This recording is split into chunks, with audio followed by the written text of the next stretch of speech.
ডিম ময়দা ছাড়া বিস্কিট ছাড়া যে এত সুন্দর একটা পিঠা হয়, না দেখলে বিশ্বাসই করবেন না। আর এই পিঠাটা কিন্তু 7 দিন থেকে 15 দিন এই পিঠা সংরক্ষণ করে রেখে দিতে পারবেন।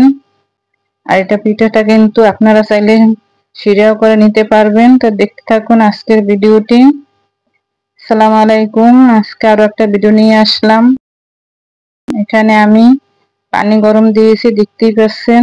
দুটো এলাচ ফাটিয়ে দিলাম এবং দারচিনি দিলাম, স্বাদ মতন লবণ দিয়ে দিলাম এবং চিনি দিয়ে দিলাম কিছুটা পরিমাণ মতন। তো ভালোভাবে মিক্স করে নিব পানির সাথে। এলাচ এবং দারচিনি কিন্তু উঠিয়ে নিতে হবে। এখানে আমি আটা দিয়ে দিলাম, 2 কাপ আটা দিয়ে দিলাম।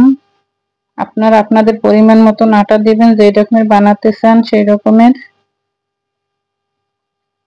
5 মিনিট ঢেকে রাখবো।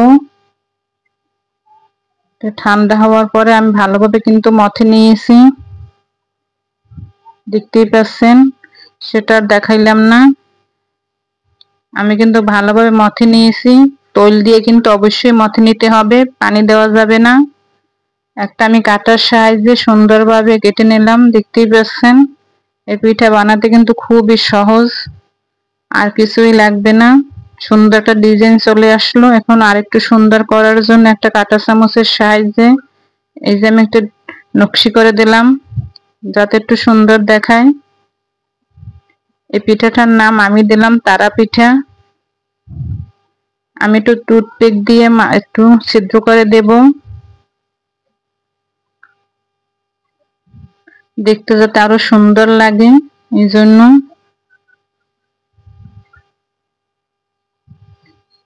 খুবই সহজ একটা পিঠা রেসিপি শেয়ার করলাম আজকে।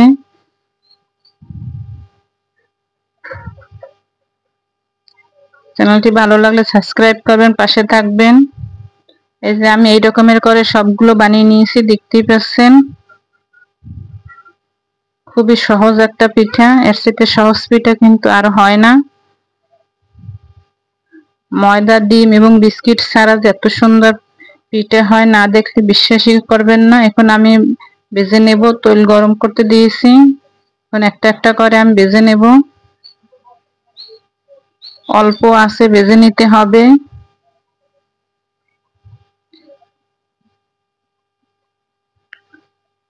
হাই হিটে ভাজা যাবে না, তাহলে কিন্তু উপরে কালার চলে আসবে, ভিতরে কাঁচা থেকে যাবে। এই জন্য কিন্তু অল্প আছে সুন্দর করে একেবারে মুসমুসে করে ভেজে নিতে হবে।